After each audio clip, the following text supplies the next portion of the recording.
আসসালামু আলাইকুম রহমতুল্লাহ। যে একজন হুজুরে নিয়ে খুব সমালোচনা হচ্ছে, ওই যে চুলে কালার করছে, উনি তো খুব ভাইরাল, সবাই চেনে জানে। তো দেখেন, আমি হুজুরটার উদ্দেশ্যে কিছু কথা বলবো। এই যে আমি প্রায় ভিডিওতে বলি যে সাদা কাপড়ে যদি কোনো রঙের দাগ লাগে, তার দাগটা তাকায় থাকে, সহজে মেলে না। তো দেখছেন আমার কথার সাথে কাজের সাথে মিল আছে কিনা আপনারা দেখেন। আমি অনেক ভিডিওতে বলেছি যে দেখেন, আপনারা যারা সাদা কাপড় পরেন তারা সাবধান থাকবেন, রঙের থেকে সাবধান থাকবেন। আপনাদের গায়ে যদি রং লাগে পাবলিকে হাসাহাসি করবে। তো দেখেন, এই হুজুরটা মাওলানা পাশ করতে যতটা বছর লাগিছে, কেউ কিন্তু কখনো প্রশংসা করি নাই, আর কেউ কখনো ভাইরালও করে দি নাই। যা হারে এই হুজুরটা, এই মাওলানাটা কত কষ্ট করতেছে, আমরা একটু ভাইরাল করে দিই, বা আমরা একটু এনাদের সাপোর্ট করি, বা এনাদের সহযোগিতা করি, এনাদের দুঃখ কষ্টে একটু শেয়ার করে শুনি। হুজুর হলি যে সে শান্তিতে থাকে তা না, তাদেরও অর্থনীতির দিক থেকে অনেক অভাবে থাকে, অনাটনে থাকে, অনেক কষ্টে থাকে। কিন্তু সাধারণ পাবলিক মানুষজন, চেয়ারম্যান মেম্বার কেউ কখনো কিন্তু হুজুর মাওলানাদের অন্তরের খোঁজ নিতে চায় না, জানে না, বোঝে না।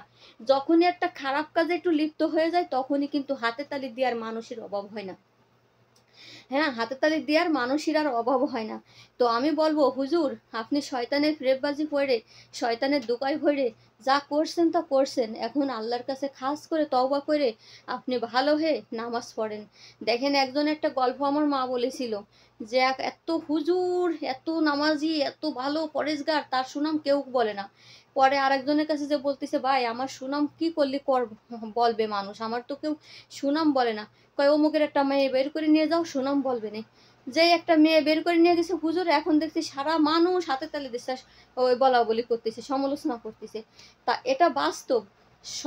খারাপ কাজের যত সমালোচনা করে, ভালো কাজের কেউ কখনো সমালোচনা করে না হুজুর।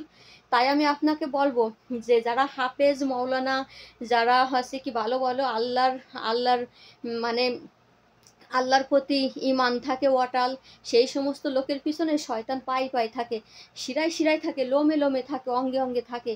তা এই যে বাংলাদেশে এখন যে অভাব অনটন, অনেক গরম, অনেক জিনিসই হাহাকার, তরি তরকারি অনেক জিনিসই দাম, জানি না আপনার মনে কোন কষ্ট।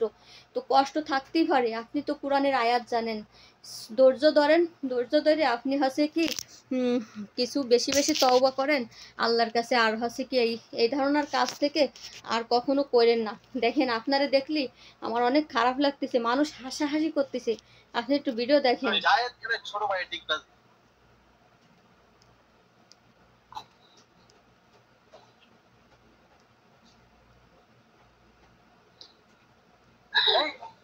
যে ডিগবাজিটা দিয়েছি, এটা মনে করেন আসলে 100 পাওয়ারের ডিগবাজি। শাকিব খানের সাথে টক্কর দেওয়া যায়, বাট এই মুহূর্তে না, এই মুহূর্তে না।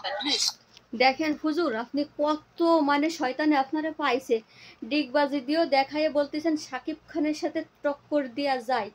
আচ্ছা বলেন তো, শাকিব খান যে লাইনে যে যে লেভেলে কাজ করে, আপনি সেই লেভেলে কাজ করেছেন, সেই লাইনে থাকিছেন হুজুর? খালি খালি শুধুহুদি মানুষের আর হাসায়েন না, মানুষের আর সমালোচনা নিন্দা আর নেওয়ার চেষ্টা করেন না, চিন্তা করেন না। অন্য অন্য আলেমদের, অন্য অন্য মাওলানাদেরকে নিয়ে একটু ভাবেন, একটু চিন্তা করেন যে আমার শুধু সম্মান না, সম্মান পুরো বাংলাদেশের, পুরো মুসলমানদের, পুরো ইসলাম ধর্মের, পুরো আলেমদের সম্মান, পুরো মাওলানাদের। তাই আমি বলবো, অবশ্যই যেন আপনি ভালো হয়ে তওবা করে আবার আপনি সেই সুন্নাতি লিবাস পরেন, সাদা পোশাক পরেন। হুজুর ধৈর্য ধরেন, এই দুনিয়াটা অল্প দিনের দুনিয়া, পরীক্ষা মাত্র। আমি আপনার থেকে বেশি জ্ঞান নাই আমার, আমি জানি না। আমি যতটুকু আমার জ্ঞানে যতটুকু বুঝনের দরকার আপনার, ততটুকু আমি বলতেছি। আমার ভিডিওটা বেশি বেশি শেয়ার করবেন। আর আমার তো ছোট পেজ, যার কারণে আমার ভিডিও সবার চোখ পর্যন্ত পৌঁছায় না। আমি এই হুজুরের জন্য দোয়া করি অন্তর থেকে, আল্লাহ পাক যেন হুজুরে সঠিক পথে ফিরে নিয়ে আসে, শয়তানের ধোঁকা থেকে যেন আল্লাহ পাক হুজুরকে বাঁচায়। আর কোনো হুজুর এরকম করবেন না, আল্লাহর রাস্তায় এরকম করবেন না। বিপদ আপদ বালা মুসিবত আল্লাহ পাক দেয়, আবার সে আল্লাহ পাক কিন্তু সব আবার শেষ করে দেয়। দুনিয়াটা অনেক কঠিন, পরীক্ষার ভিতর থাকতে হয়।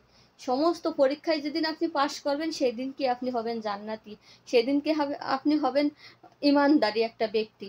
তো ইমানের পরীক্ষা এত সস্তা না, ইমানের পরীক্ষা কঠিন। ইমানের পরীক্ষা কঠিন হুজুর, ইমানের পরীক্ষা কঠিন।